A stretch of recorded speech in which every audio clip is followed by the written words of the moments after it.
Je vais commencer la matinée, non pas pour vous endormir, mais je vais quand même vous raconter une histoire qui date d'un temps qui n'existe plus.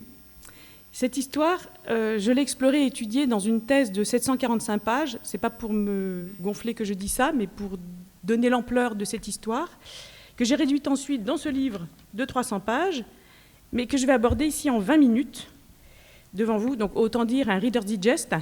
Enfin, ne riez pas, l'université a réussi à inventer une thèse en 120 secondes. Voilà, donc on peut faire plus réduit encore, mais je vais quand même prendre les 20 minutes pour essayer de vous parler de cette aventure. Donc soyez indulgents pour les raccourcis certainement caricaturaux qui ne manqueront pas d'apparaître. Alors, effectivement, cette histoire, elle comporte, comme il se doit, des protagonistes, un contexte que voici. D'abord Nicky Rieti, je dis d'abord, bon pourquoi pas, le scénographe d'origine américaine, né à New York en 1947. Il a une formation de peintre, il arrive en France en 1972, il s'installe à La Ruche, qui regroupe des ateliers d'artistes à Paris. Il signe une centaine de décors pour la scène théâtrale et opératique, dont toutes les scénographies des spectacles d'André Engel, sauf un, au Péamia, qui a été signé, les décors ont été signés par Enki Bilal, et il travaille également régulièrement avec Jean-François Perret. André Diot, le créateur lumière né en 1935, vient du cinéma, où il était directeur de la photographie. Il est présenté à Patrice Chéreau, avec qui il signe ses premières lumières de théâtre en 1967. Il se distingue et marque l'histoire de la création lumière en apportant au théâtre les HMI du cinéma. À son actif, il a plus de 250 créations lumière, dont celle du fameux concert de Johnny Hallyday à Bercy en 1987, signé avec Jacques Rouvérolis, il en a fait d'autres aussi, celle des Jeux Olympiques d'Albertville en 1992. Il signe toutes les créations lumière d'André Engel, sauf une, Lulu au Bataclan, créée par Henri Alécan, qui était son maître. André Engel, le metteur en scène avec lequel le duo travaille, est né à Nancy en 1946. Il s'est lancé dans le théâtre par hasard en 1972, aux côtés de Jean Jourdeuil et Jean-Pierre Vincent, la fameuse compagnie Vincent Jourdeuil, comme on les appelait, avec pour bagage la fréquentation du ciné-club de son lycée, une licence de philosophie et ses revendications politiques. Le contexte est celui des années 1970 à 2000. On peut schématiquement séparer en deux parties cette période, les années 70-80, mordant sur les années 90, puis les années 90-2000 avec une queue de comète dans les années 2010. La première partie est celle des expérimentations qualifiées du théâtre hors les murs, qui firent la notoriété première d'André Engel et de son équipe. Période politiquement ouverte aux innovations artistiques, la création se fait avec une grande liberté, les journées sont à rallonge, la lumière se crée la nuit. Ce sont les années mitterrandiennes qui arrivent ensuite avec Jacques Lang, qui doublera le budget de la culture. On imagine et on construit alors des décors au prix d'une maison, et globalement, les testostérones sont à l'honneur, peu de femmes dans les espaces de création et de direction. La deuxième partie correspond à la rentrée en salle et les créations à l'opéra qui accentuent l'aspect grandiose des décors. Ça, c'est la base. Mais c'est sans compter la présence d'un quatrième personnage, le dramaturge, qui occupe la place centrale du processus de création. Il y eut d'abord le philosophe Bernard Pottrat pendant une dizaine d'années, puis Dominique Muller. Le grand enjeu des créations est de réfléchir à la dramaturgie de chaque spectacle où il est question de pouvoir en dire autant sur le sujet, sinon plus que l'auteur pouvait en dire lui-même. Mais ne pas être passif et s'en remettre à l'auteur, c'est-à-dire ne pas être des interprètes, mais des créateurs. Voilà leurs paroles. À partir de là, aucun des spectacles n'est abordé sans un travail collectif autour de la table, à la recherche d'une pensée directrice et des indices de réel dans tous les recoins du texte. Une méthode de travail se met ainsi en place pour chaque spectacle qui commence par une étape de travail collectif dramaturgique d'une durée de 3 semaines, a priori à la campagne, en huis clos. Collectif constitué du dramaturge, du scénographe et du metteur en scène. Les spectacles nés de ces échanges entérinent le fait que lorsque André Engel ou quiconque du collectif dit « je », il veut dire « nous ». La réalité c'est que le créateur lumière est absent de cette partie fondamentale du travail. Pourquoi ? La raison se trouve dans la place donnée à la scénographie, comme nous allons le voir. Néanmoins, la non-intégration de la lumière à la recherche dramaturgique interroge la place qu'on lui accorde, à moins que cela ne soit le signe que la lumière se suffit à elle-même. Je vous laisserai en juger. Car la première décision, une fois le texte de base choisi et retravaillé, concerne toujours le lieu et l'époque où l'histoire se déroule dans un rapport dialectique. Quand j'ai le lieu, j'ai tout, dit Engel. Alors, pendant ces semaines dramaturgiques, Niki Rieti fait des propositions de croquis qui acteront les choix, puis il travaille au plan et aux maquettes qu'il soigne dans les détails en y intégrant les personnages. Élaborée au fil des répétitions et du temps, cette méthode a incontestablement bénéficié des apports de l'opéra, où l'on régule de façon extrêmement précise le planning des répétitions, une méthode efficace qui rend compte des fondamentaux de l'esthétique d'Engel, le texte, le public, la situation, le lieu. L'équipe au complet se réunit alors pendant une semaine pour le travail autour de la table destiné à la lecture du texte et à sa clarification. Toutes les informations nécessaires à la cohérence du travail sont données en même temps aux membres de l'équipe de création, acteurs et techniciens. Le dramaturge, je vais parler essentiellement de Dominique Muller, que j'ai connu, représente l'auteur et les spectateurs auprès du metteur en scène. Le dramaturge donc joue à ce moment-là un rôle important dans la transmission des enjeux du texte et des partis pris. Car si l'équipe restreinte s'est forgée un langage commun du fait de sa longue collaboration, la présentation des choix dramaturgiques auprès des comédiens et des techniciens doit être d'une grande clarté. Les phrases sont simples et concrètes. Point de discours théorique sur le théâtre, mais un renvoi à la situation et au thème. Les seules références données sont liées à l'auteur, à l'époque de l'écriture du texte. Bien souvent, c'est cette époque qui est choisie pour la transposition, l'époque de l'écriture du texte. L'explicitation des intentions passe aussi par l'évocation des pistes envisagées mais évincées. C'est une étape pédagogique de grande importance où la parole est libre. Le lieu, primordial dans la démarche d'André Engel, est présenté en même temps que la maquette. Il en est de même pour les costumes, encore à l'état de projet, mais qui permettent à tous de se forger des repères communs avant de commencer le travail au plateau. Les répétitions ont lieu une fois le décor monté, en costume ou dans le Ersatz, comme chez Streller ou Gruber. Texte su. Ce n'est qu'à ce moment-là qu'André Dio intervient.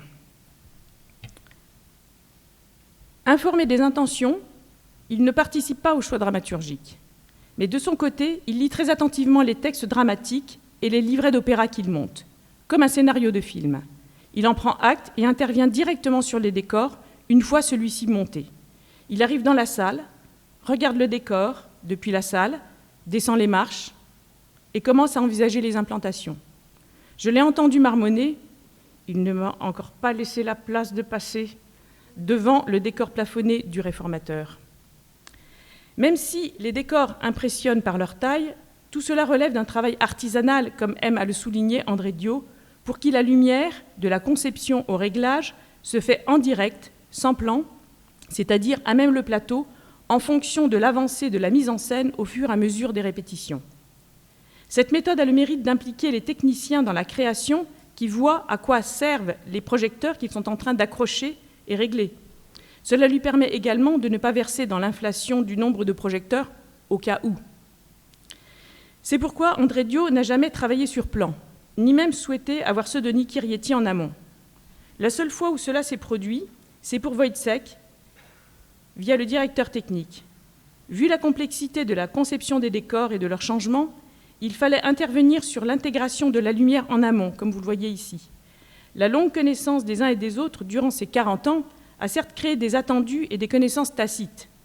Dio sait que Niki va créer des boîtes, tout en espérant qu'il trouvera comment y faire entrer la lumière. Et Niki Rieti, sachant cela, inclut systématiquement des ouvertures diégétiques, notamment des fenêtres. Pour André Dio, un bon décorateur est celui qui pense à la lumière, comme un peintre le fait, ce qui ne semble pas toujours être le cas selon lui chez Rieti. Et comme dans un couple dont les modalités de communication déjà ténues sont devenues inexistantes, le duo s'est mué en duel. Les paroles peu amènes et les noms d'oiseaux ont sifflé dans les oreilles, et la communication s'est faite par personne interposée. L'assistante de l'un et de l'autre, pratique parce que sous la main, servait d'estafette à l'occasion, quand la situation paraissait complètement bloquée et les colères d'André Engel pas loin. Mais chacune étant au service de l'un ou de l'autre, elle ne se trouvait elle-même pas dans une position, elle se trouvait dans une position délicate. D'autant qu'André Dio les considère comme de véritables collaboratrices, le travail de la lumière étant avant tout un travail d'équipe. Celui du scénographe aussi, mais davantage en amont, alors lors de la construction et du montage, avec un prolongement au plateau avec la régie lors des changements. Quand la situation était bloquée, c'était au directeur technique que revenait le rôle d'interface entre les deux pôles qui se sont éloignés, spectacle après spectacle. Le miracle, c'est qu'à défaut de dialogue, un rapport dialectique s'est noué entre la scénographie et la lumière dans le sillage des choix dramaturgiques, comme vous avez pu le voir. Alors maintenant, je vais me risquer à définir quelques caractéristiques de leur esthétique à travers l'évocation des spectacles phares de leur collaboration engelienne. D'abord, les spectacles hors les murs, dont le principe repose sur un travail avec le lieu. En 1976, Bâle de Brecht est créé dans les haras de Strasbourg, encore en activité. Il s'agit d'un spectacle itinérant à l'intérieur et à l'extérieur du bâtiment, à l'image du voyage des personnages éponymes. Ensuite, il y eut un week-end à Yaïk, en 1977, qui commence par un déplacement des spectateurs en car pour se rendre dans un entrepôt rue de Somme, rue de Somme, où un quartier décor a été construit. Le quartier de Yaïk, petite ville de l'Est et berceau de la révolte de Pougatchev, conforme à l'image qu'on donne de la vie en URSS, bien plus qu'à sa réalité.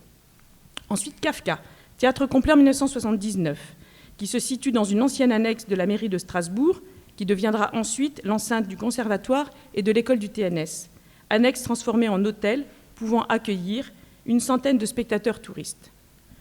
Puis Prométhée Portefeu, en 1980, se déroule sur le carreau d'une ancienne mine de fer Usinor à Maisonneuve, en Lorraine, dans le cadre du Festival de Nancy. Le terrain remodelé et les bâtiments investis deviennent le cadre de la révolte de leur Prométhée. Del Inferno, en 1982, dans une ancienne usine de produits chimiques désaffectés dans la plaine de Saint-Denis, où arrive une ligne de chemin de fer également inusitée, est le cadre d'une descente aux enfers, celle de Dante. Alors, ces spectacles reposent sur un principe et des convictions. D'abord, le choix des lieux, improbable, étrange et souvent destiné à la destruction. Il s'éloigne du théâtre traditionnel sans pour autant nier sa convention. Car sortir des théâtres ne revient pas pour André Engel à nier cette convention. Simplement, la matérialité du lieu permet de relever le défi dramaturgique de façon plus radicale. Par exemple, selon André Engel, Bâle est une pièce sur les grands espaces. C'est un voyage, une quête qui ne peut se réaliser sur un plateau de théâtre qui est trop étriqué. Engel voulait que la sensation de l'espace existe physiquement. Pour Niki Rieti, si Bâle était monté sur un plateau de théâtre, le personnage évoluerait dans un univers imaginaire, subjectif, dans un décor. Tandis que là, il était possible de mettre le personnage Bâle en face de choses vraies, des murs, des fenêtres, de la terre, du ciel. Le deuxième principe de ce théâtre de mise en situation partagée avec le public, c'est d'éviter de faire un décor en tentant de camoufler les lieux choisis.